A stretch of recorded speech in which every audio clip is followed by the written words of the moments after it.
नमस्कार good morning. आज मार्च 31 तारीख सोमवार। आज दिन भरी अनेक बड़ गुरुत्वपूर्ण खबर गुड़िक आसी। आज मास सरुचे काली नुआ मास अनेक नुआ योजना आसिला। अनेपटे गृह कार्य करने को ओडिशार लोकंकु 1,20,000 टंका देउचंती सरकार। एक नुआ योजना आसी। तेबे आसंतु आज सकाळ आसीथिबा 25टी बड़ खबर उपरे नजर पकाइबा। प्रथम खबर, गरीबों को मिलुची पक्का घर। आज पक्का घर बांटिबे मुख्यमंत्री मोहन चरण माझी। गतकाली एही योजना अर्थात अंत्योदय गृह योजनार शुभारंभ करा जायछि। कलाहांडी जिलार गतकाली एही योजनार शुभारंभ करिसंती मुख्यमंत्री। तेबे गरीब अंत्योदय गृह योजनार राज्यर 50,000 हिताधिकारी सामिल हेबे। पूर्ण हेब गरीब मानकर पक्का घर आशा। ऑनलाइन आवेदन करिपारिबे हिताधिकारी। भिन्नक्षम विधवा यह सहित दुरारोग्य पीड़ित थिबा व्यक्ति एवं शहीद परिवार व्यक्ति एवं पद्मश्री पाइथिबा व्यक्ति माने एही योजना रे शामिल हेबा पई आवेदन करि परिबे। परवर्ती खबर, एप्रिल 1 तारिख रु 14 तारिख पर्यंत पालन करा जिवो ओडिशा दिवस।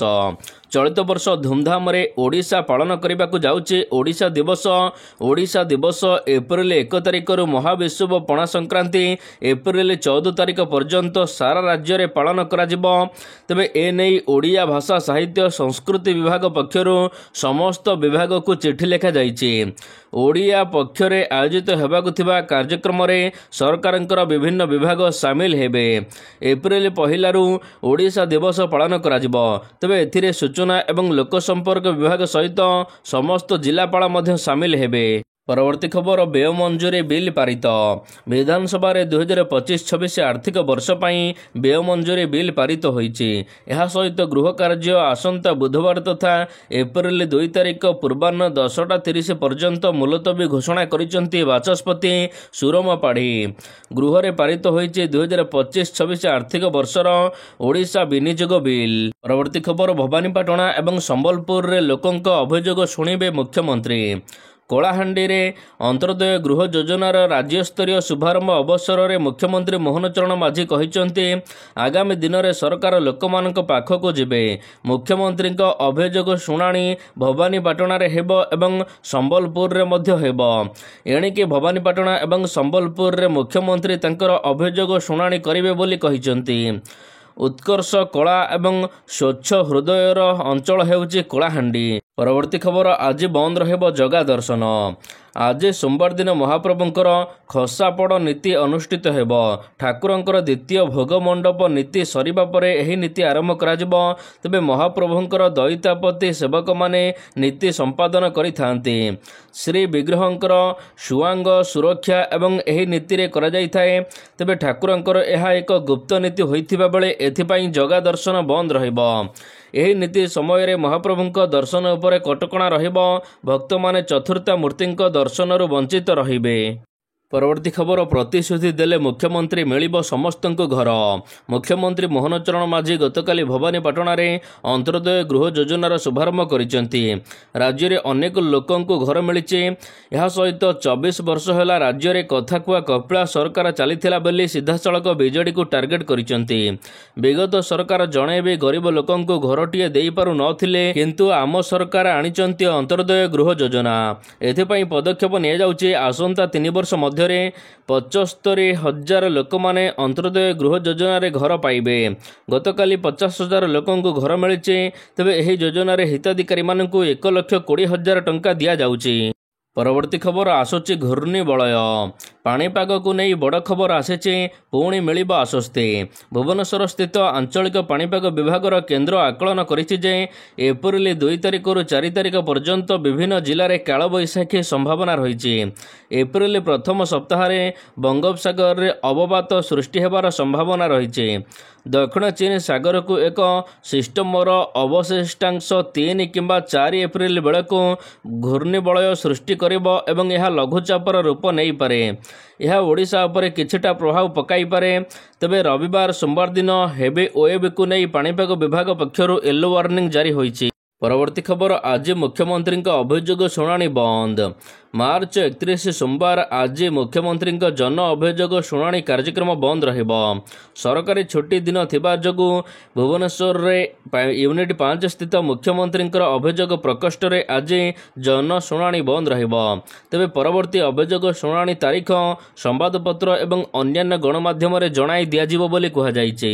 ପରବର୍ତ୍ତୀ ଖବର ବସ୍ରେ ଓଭରଲୋଡିଂ କଲେ ହେବ ଜୋରିମାନା। ସମଗ୍ର ରାଜ୍ୟରେ ଗରମ ଗୁଳୁଗୁଳି ବଢ଼ି ଚାଲିଛି। ତେବେ ତାତିକୁ ଆଖି ଆଗରେ ରଖି ସମସ୍ତ ବସ୍ମାନଙ୍କ ପାଇଁ ଜାରି ହୋଇଛି ଏକ ମାର୍ଗଦର୍ଶିକା। ସକାଳ 9ଟା ପରେ ଘରୁ ନ ବାହାରିବାକୁ ଏଣିକି ପରାମର୍ଶ ଦିଆଯାଇଛି। ଏହା ସହିତ ଯଦି କୌଣସି ବସ୍ ମାର୍ଗଦର୍ଶିକାକୁ ଫଲୋ କରୁନାହାନ୍ତି ତେବେ ସେମାନଙ୍କ ଉପରେ ଜୋରିମାନା ଆଦାୟ କରାଯିବ।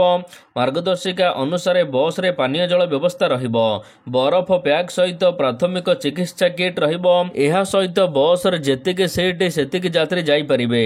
ଅଧିକ ଓଭରଲୋଡିଂ କଲେ ହେବ ବସ୍ ଉପରେ ଜୋରିମାନା। ପରବର୍ତ୍ତୀ ଖବର ସରକାରୀ ବାବୁମାନଙ୍କର ଛୁଟିକୁ ବାତିଲ କରାଯାଇଛି। ଆଜି ଇଦ୍ ଏବଂ ରାମନବମୀ ପାଇଁ ପୋଲିସ ଅଧିକାରୀଙ୍କ ଛୁଟି ବାତିଲ କରାଯାଇଛି। ତେବେ ଇଦ୍ ଅବସରରେ ଆଜି ସୁରକ୍ଷା ବ୍ୟବସ୍ଥାକୁ କଡ଼ାକଡ଼ି କରାଯାଇଛି ସମଗ୍ର ରାଜ୍ୟରେ ଚଳଚଞ୍ଚଳ ହୋଇ ଉଠିଛନ୍ତି ମୁସଲିମ ଏବଂ ହିନ୍ଦୁ ସମ୍ପ୍ରଦାୟର ଭାଇ ଭଉଣୀମାନେ। ଘରେ ଘରେ ଏବେ ଉତ୍ସବ ଉଦ୍ଦୀପନା ଦେଖିବାକୁ ମିଳିଛି କାରଣ ଆଜି ରାଜ୍ୟ ପାଳନ କରୁଛି ଇଦ୍। ଅନ୍ୟପଟେ ରାମନବମୀ ହନୁମାନ ଜୟନ୍ତୀ ପାଳନ ହେବ। ଏଥିପାଇଁ ପୋଲିସ ମଧ୍ୟ ପ୍ରସ୍ତୁତ ରହିଥିବା ସୂଚନା ଦିଆଯାଇଛି। ପେଟ୍ରୋଲିଂକୁ ବଢ଼ାଯାଇଥିବା ବେଳେ ଅପରାଧୀଙ୍କ ଗତିବିଧି ଉପରେ କଡ଼ା ନଜର ରଖୁଛି ପୋଲିସ। ପରବର୍ତ୍ତୀ ଖବର ବିଜେଡି ପାଳନ କରିବ ଓଡ଼ିଶା ଦିବସ। ବିଜେଡି ମଧ୍ୟ ପାଳିବ ଓଡ଼ିଶା ଦିବସ। ଏପ୍ରିଲ 1 ତାରିଖ ଦିନ ଏହି ଦିବସକୁ ବେଶ ଧୁମଧାମରେ ସମଗ୍ର ରାଜ୍ୟରେ ପାଳନ କରିବ ବିଜେଡି। ସାମ୍ବାଦିକ ସମ୍ମିଳନୀରେ ଏନେଇ ସୂଚନା ଦେଇଛନ୍ତି ବରିଷ୍ଠ ବିଜେଡି ନେତା ଦେବୀପ୍ରସାଦ ମିଶ୍ର। ଭୁବନେଶ୍ୱରଠାରୁ ଆରମ୍ଭ କରି ବ୍ଲକ ପଞ୍ଚାୟତ ସ୍ତରରେ ଏହି କାର୍ଯ୍ୟକ୍ରମ ଆୟୋଜନ କରାଯିବ। ଶଙ୍ଖ ଭବନ କାର୍ଯ୍ୟକ୍ରମରେ ବିଜେଡି ସଭାପତି ମଧ୍ୟ ଯୋଗଦେବେ। ମହାପୁରୁଷଙ୍କ ପ୍ରତିମୂର୍ତ୍ତି ଏବଂ ଫଟୋ ଚିତ୍ରରେ ପୁଷ୍ପମାଲ୍ୟ ଅର୍ପଣ କରାଯିବ। ବିଧାୟକ ସାଂସଦ ଅନ୍ୟ ନେତାମାନେ ଏହି କାର୍ଯ୍ୟକ୍ରମରେ ଯୋଗ ଦେବେ।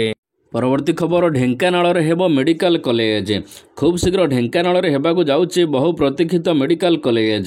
ବିଧାନସଭାରେ ମୁଖ୍ୟମନ୍ତ୍ରୀ ଏନେଇ ଘୋଷଣା ପରେ ଖାଦ୍ୟ ଯୋଗାଣ ଖାଉଟି କଲ୍ୟାଣ ମନ୍ତ୍ରୀ କୃଷ୍ଣଚନ୍ଦ୍ର ପାତ୍ର ସୂଚନା ଦେଇଛନ୍ତି। ଗତ ନିର୍ବାଚନର ପ୍ରତିଶ୍ରୁତି ମୁତାବକ ଆମ ସରକାର ପ୍ରତିଶ୍ରୁତି ରକ୍ଷା କରିବାକୁ ମୁଖ୍ୟମନ୍ତ୍ରୀ ମୋହନ ଚରଣ ମାଝୀ ଏବଂ ସ୍ୱାସ୍ଥ୍ୟମନ୍ତ୍ରୀ ମୁକେଶ ମହାଲିଙ୍କୁ ଢେଙ୍କାନାଳବାସୀଙ୍କ ପକ୍ଷରୁ କୃତଜ୍ଞତା ଜଣାଇଛନ୍ତି। ଆସନ୍ତା ବର୍ଷ ମଧ୍ୟରେ ଏହି ମେଡିକାଲ କଲେଜ ପାଇଁ ମୁଖ୍ୟ ଡାକ୍ତରଖାନାର କାର୍ଯ୍ୟ ଆରମ୍ଭ କରାଯିବ। ପରବର୍ତ୍ତୀ ଖବର ଶ୍ରୀମନ୍ଦିରର ଆସିବ ସ୍ୱତନ୍ତ୍ର ୟୁଟ୍ୟୁବ ଚ୍ୟାନେଲ। ଶ୍ରୀମନ୍ଦିର ପ୍ରଶାସନିକ କାର୍ଯ୍ୟାଳୟରେ ଗୁରୁତ୍ୱପୂର୍ଣ୍ଣ ବୈଠକରେ ରଥଯାତ୍ରା ପ୍ରସ୍ତୁତି ଏବଂ ରତ୍ନଭଣ୍ଡାର ମରାମତିକୁ ନେଇ ଅଗ୍ରଗତି ଆଲୋଚନା ହୋଇଛି। ବାହାର ଏବଂ ଭିତର ରତ୍ନଭଣ୍ଡାର ମଝିରେ 5ଟି ଲୁହା ବିମ୍ ଲାଗିଥିଲା ଯାହା ନଷ୍ଟ ହୋଇଯିବାରୁ ଏବେ 5ଟି ଷ୍ଟିଲ୍ ବିମ୍ ଲଗାଯାଉଛି। ପଥର ବଦଳା ଯାଉଛି, କେମିକାଲ ୱାସିଂ ମଧ୍ୟ କରାଯାଉଛି। ଅନ୍ୟପଟେ ରତ୍ନଭଣ୍ଡାର ମରାମତି ଅକ୍ଷୟ ତୃତୀୟା ବେଳକୁ ଶେଷ ହେବ। ସେପଟେ ଶ୍ରୀମନ୍ଦିର ଉପରେ ଡ୍ରୋନ୍ ଉଡ଼ାଇବା, ଭିତରେ ମୋବାଇଲ ଫୋନରେ ଫଟୋ ଭାଇରାଲ କରୁଥିବା ବ୍ୟକ୍ତିମାନଙ୍କ ଉପରେ ଏଣିକି କଠୋର କାର୍ଯ୍ୟାନୁଷ୍ଠାନ ଗ୍ରହଣ କରାଯିବ। ଅନ୍ୟପଟେ ଶ୍ରୀମନ୍ଦିରରେ ୟୁନିଫର୍ମ ପଲିସି ମଧ୍ୟ ଲାଗୁ କରାଯିବ। ପରବର୍ତ୍ତୀ ଖବର ଶ୍ରେଷ୍ଠ କନେଷ୍ଟବଳ ଭକ୍ତବତ୍ସଳ। ମୟୂରଭଞ୍ଜ କନେଷ୍ଟବଳ ଭକ୍ତବତ୍ସଳ ବେହେରା ମୟୂରଭଞ୍ଜ ଜିଲ୍ଲାର କନେଷ୍ଟବଳ ଭାବରେ 22/9/2008 ଠାରୁ ବାରିପଦାରେ ଅବସ୍ଥିତ ମୟୂରଭଞ୍ଜ ଜିଲ୍ଲାର ପୋଲିସ ଅଧିକାରୀଙ୍କ କାର୍ଯ୍ୟାଳୟରେ ନିଜ କ୍ୟାରିୟର ଆରମ୍ଭ କରିଥିଲେ। ଏବେ ତାଙ୍କୁ ପୋଲିସ ବିଭାଗର ଜଣେ ଶୃଙ୍ଖଳିତ ସଦସ୍ୟ ଭାବରେ ନିଜର ସମ୍ପୃକ୍ତି ଦାୟିତ୍ୱକୁ ମଧ୍ୟ ସେ ସବୁଠାରୁ ଭଲ ଢଙ୍ଗରେ ତୁଲାଉଥିବାରୁ ଭକ୍ତବତ୍ସଳ ବେହେରାଙ୍କୁ ଶ୍ରେଷ୍ଠ କନେଷ୍ଟବଳ ଭାବରେ ପୁରସ୍କାର ଦିଆଯିବ।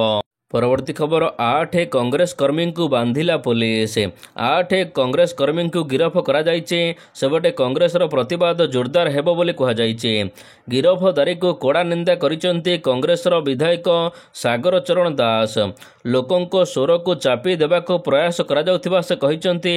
ଗତକାଲି କଳାହାଣ୍ଡି ଜିଲ୍ଲା ଗସ୍ତରେ ଅଛନ୍ତି ମୁଖ୍ୟମନ୍ତ୍ରୀ ମୋହନ ଚରଣ ମାଝୀ। ଆଉ ଏହି ସମୟରେ ଯୁବ କଂଗ୍ରେସ କର୍ମୀମାନେ କଳା ପତାକା ଦେଖାଇ ଶାନ୍ତିପୂର୍ଣ୍ଣ ଭାବରେ ବିରୋଧ ପ୍ରଦର୍ଶନ ମଧ୍ୟ କରୁଥିଲେ।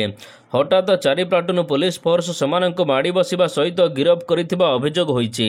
ପରବର୍ତ୍ତୀ ଖବର ଟ୍ରେନ୍ ଦୁର୍ଘଟଣା ପରେ ସହାୟତା ଘୋଷଣା। କାମାକ୍ଷା ଏକ୍ସପ୍ରେସ୍ ଲାଇନ୍ଚ୍ୟୁତ ଘଟଣାରେ ଜଣଙ୍କର ମୃତ୍ୟୁ ହୋଇଥିବା ବେଳେ 7 ଜଣ ଗୁରୁତର ଆହତ ହୋଇଛନ୍ତି। ତେବେ ଏହି ଘଟଣା ପରେ ସହାୟତା ରାଶି ଘୋଷଣା କରାଯାଇଛି। ମୃତକଙ୍କ ନିକଟତମ ଆତ୍ମୀୟ ସମ୍ପର୍କମାନଙ୍କ ପାଇଁ 5 ଲକ୍ଷ ଟଙ୍କା ସହାୟତା ରାଶି ଘୋଷଣା କରାଯାଇଛି। ସେହିପରି ଜଣେ ଗୁରୁତର ଆହତଙ୍କୁ 2.5 ଲକ୍ଷ ଟଙ୍କା ପ୍ରଦାନ କରାଯିବ ନିଷ୍ପତ୍ତି ହୋଇଛି। ଏନେଇ ପୂର୍ବତଟ ରେଳପଥ ପକ୍ଷରୁ ସହାୟତାକୁ ନେଇ ସୂଚନା ଜାରି କରାଯାଇଛି। ପରବର୍ତ୍ତୀ ଖବର ମିଳିଲା ମୃତକଙ୍କ ପରିଚୟ। ନିର୍ଗୁଣ୍ଡି ନିକଟରେ ବେଙ୍ଗଲୁରୁ କାମାକ୍ଷା ଏକ୍ସପ୍ରେସ ଲାଇନଚ୍ୟୁତ ଘଟଣାରେ ଜଣେ ମୃତ୍ୟୁବରଣ କରିଛନ୍ତି। ଏବେ ତାଙ୍କର ପରିଚୟ ମିଳିଛି। ମୃତକ ଜଣକ ଶୁଭଙ୍କର ରାୟ। ସେ ଅଲ୍ଲୀପୁର ବାସିନ୍ଦା ବୋଲି ଜଣାପଡ଼ିଛି। ଶୁଭଙ୍କର ପରିବାର ସହିତ ବେଙ୍ଗଲୁରୁରୁ ଅଲ୍ଲୀପୁର ଫେରୁଥିଲେ। ମା ଚିତ୍ରା ରାୟଙ୍କର ହୃଦରୋଗର ଚିକିତ୍ସା ପାଇଁ ସେ ସମସ୍ତେ ଯାଇଥିଲେ ବେଙ୍ଗଲୁରୁ। ତେବେ ବେଙ୍ଗଲୁରୁରୁ ଫେରିବା ବାଟରେ କାମାକ୍ଷା ଏକ୍ସପ୍ରେସ ଲାଇନଚ୍ୟୁତ ହୋଇଛି ଏବଂ ତାଙ୍କର ମୃତ୍ୟୁ ଘଟିଛି। ପରବର୍ତ୍ତୀ ଖବର ସରିଲା ଧାନ କିଣା ପ୍ରକ୍ରିୟା। ଶେଷ ହୋଇଛି ଖରିଫ ମଣ୍ଡି। ଚଳିତ ଖରିଫ ଋତୁରେ ରାଜ୍ୟରେ 25,09,765 କ୍ୱିଣ୍ଟାଲ ଧାନ ସଂଗ୍ରହ କରାଯାଇଛି। ଚଳିତ ଖରିଫ ଋତୁରେ ସର୍ବନିମ୍ନ ସହାୟକ ମୂଲ୍ୟ 3100 ଟଙ୍କା ବୃଦ୍ଧି କରାଯାଇଥିବାରୁ ଏହାର ପ୍ରଭାବ ଦେଖିବାକୁ ମିଳିଛି। ଗତ ଖରିଫ ଅପେକ୍ଷା 4,538 କ୍ୱିଣ୍ଟାଲ ଧାନ ଅଧିକ ସଂଗ୍ରହ କରାଯାଇଛି। ଦର ବୃଦ୍ଧି ସତ୍ତ୍ୱେ ବିଭିନ୍ନ କାରଣରୁ ପଞ୍ଜୀକରଣ କରିଥିବା 1136 ଚାଷୀ ମଣ୍ଡିରେ ଧାନ ବିକିପାରି ନାହାନ୍ତି। ପରବର୍ତ୍ତୀ ଖବର ପୁରୁଣା ଗାଡ଼ିକୁ ଏଣିକି ତେଲ ମନା। ଏପ୍ରିଲ 1ରୁ ଲାଗୁ ହେଉଛି ନୂଆ ନିୟମ। ଏଣିକି ରାସ୍ତାକୁ ଆପଣ ନିଜ ପୁରୁଣା ଗାଡ଼ିକୁ ନେଇ ବାହାର କରିପାରିବେ ନାହିଁ। ଅର୍ଥାତ୍ ପୁରୁଣା ଗାଡ଼ି ଥିଲେ ମଧ୍ୟ ଆପଣ ଚଲାଇ ପାରିବେ ନାହିଁ, କାରଣ ଗାଡ଼ିରେ ତେଲ ଭର୍ତ୍ତି କରିପାରିବେ ନାହିଁ ପେଟ୍ରୋଲ ପମ୍ପ କର୍ମଚାରୀ। ଏମିତି ନିର୍ଦ୍ଦେଶନାମା ଜାରି ହେବା ପରେ ପୁରା ଚିନ୍ତାରେ ଅଛନ୍ତି ପୁରୁଣା ଗାଡ଼ି ମାଲିକମାନେ। ତେବେ ଆଜିଠାରୁ ପେଟ୍ରୋଲ ପମ୍ପରେ ପୁରୁଣା ଗାଡ଼ି ମନା। ଗାଡ଼ି ନେଲେ ବି ତେଲ ମିଳିବନି। ତେବେ ଜାରି ହୋଇଛି ନୂଆ ନିର୍ଦ୍ଦେଶନାମା। ପରବର୍ତ୍ତୀ ଖବର ଏଣିକି ମୋଟରସାଇକେଲ କିଣିଲେ ମିଳିବ 2ଟି ହେଲମେଟ୍। ଏବେ ମୋଟରସାଇକେଲ କିଣିବାକୁ ଗଲେ ସାଙ୍ଗରେ ଆପଣଙ୍କୁ 2ଟି ହେଲମେଟ୍ ବା ISI ସାର୍ଟିଫାଇଡ୍ ହେଲମେଟ୍ ଯୋଗାଇ ଦେବେ ଗାଡ଼ି କମ୍ପାନୀ ମାଲିକମାନେ। ନିକଟରେ ଦିଲ୍ଲୀରେ ହୋଇଥିବା ଏକ ଅଟୋ ସମ୍ମିଳନୀରେ ପରିବହନ ମନ୍ତ୍ରୀ ନୀତିନ ଗଡ଼କରୀ ଏନେଇ ଘୋଷଣା କରିଛନ୍ତି। ଲୋକଙ୍କ ସୁରକ୍ଷା ଜରୁରୀ ବୋଲି ମନ୍ତ୍ରୀ କହିଛନ୍ତି। ଏଣିକି ସାର୍ଟିଫାଇଡ୍ ଥିବା ହେଲମେଟ୍ ବ୍ୟବହାର କରନ୍ତୁ। ଆଉ ଏବେ ନୂଆ ମୋଟରସାଇକେଲ କିଣିଲେ 2ଟି ହେଲମେଟ୍ ଆପଣଙ୍କୁ ଫ୍ରି ମିଳିବ। ପରବର୍ତ୍ତୀ ଖବର ତିହାର ଜେଲ୍ ହେବ ସ୍ଥାନାନ୍ତର। ଦିଲ୍ଲୀ ସ୍ଥିତ ତିହାର ଜେଲକୁ ସ୍ଥାନାନ୍ତର କରିବାକୁ ରାଜ୍ୟ ସରକାର ଚିନ୍ତା କରୁଥିବା ଜଣାପଡ଼ିଛି। ଜେଲ୍ ସ୍ଥାନାନ୍ତରଣ ସର୍ଭେ କାର୍ଯ୍ୟ ପାଇଁ ଚଳିତ ବଜେଟ୍ରେ 10 କୋଟି ଟଙ୍କା ବ୍ୟୟବରାଦ କରାଯାଇଛି ବୋଲି ମୁଖ୍ୟମନ୍ତ୍ରୀ ରେଖା ଗୁପ୍ତା ସୂଚନା ଦେଇଛନ୍ତି। ଦିଲ୍ଲୀର ଆବାସିକ ସ୍ଥଳରେ ଏହି ଜେଲ୍ ଅବସ୍ଥିତ ହୋଇଥିବାରୁ ଆଖପାଖରେ ବାସ କରୁଥିବା ଲୋକଙ୍କ ସୁରକ୍ଷାକୁ ନେଇ ଏବେ ଏଭଳି ନିଷ୍ପତ୍ତି ହୋଇଛି। ପରବର୍ତ୍ତୀ ଖବର ଭାରତକୁ ଫେରିବ କୋହିନୂର ହୀରା। ବ୍ରିଟିଶ ସରକାର ଭାରତରୁ କୋହିନୂର ହୀରା ନେଇଯାଇଛନ୍ତି। ତେବେ ଏହି ହୀରା ବ୍ରିଟେନ ରାଣୀଙ୍କ ମୁକୁଟରେ ଲାଗିଛି। ଦୀର୍ଘ ବର୍ଷ ହେଲା ଏହି ମୂଲ୍ୟବାନ ହୀରା ଫେରାଇବା ପାଇଁ ଭାରତ ପକ୍ଷରୁ ଦାବି କରାଯାଉଛି। ମାତ୍ର ଏବେ ବ୍ରିଟିଶ ସରକାରଙ୍କ ପକ୍ଷରୁ ଏହି ହୀରାକୁ ଫେରାଇବାକୁ ଏବେ ଆଶା ସୃଷ୍ଟି ହୋଇଛି। ପରବର୍ତ୍ତୀ ଖବର IPL ସରିବା ପରେ ଅଷ୍ଟ୍ରେଲିଆ ସିରିଜ୍। IPL ପରେ ପରେ ଟିମ୍ ଇଣ୍ଡିଆ ଅଷ୍ଟ୍ରେଲିଆ ଗସ୍ତରେ ଯିବେ। ODI ଏବଂ T20 ସିରିଜ୍ ପାଇଁ ଭାରତ ଏବଂ ଅଷ୍ଟ୍ରେଲିଆ ମଧ୍ୟରେ ଖେଳାଯିବ ଏହି ମ୍ୟାଚ୍। ରିପୋର୍ଟ ଅନୁସାରେ ODI ସିରିଜର ପ୍ରଥମ ମ୍ୟାଚ୍ ଅକ୍ଟୋବର 19ରେ ପର୍ଥରେ ଖେଳାଯିବ। T20 ସିରିଜ୍ ଅକ୍ଟୋବର 29ରୁ ଆରମ୍ଭ ହେବ। ବିଶେଷ କଥା ହେଉଛି ପୁରୁଷ ଦଳ ସହିତ ମହିଳା ଦଳ ମଧ୍ୟ ଅଷ୍ଟ୍ରେଲିଆ ଯିବେ।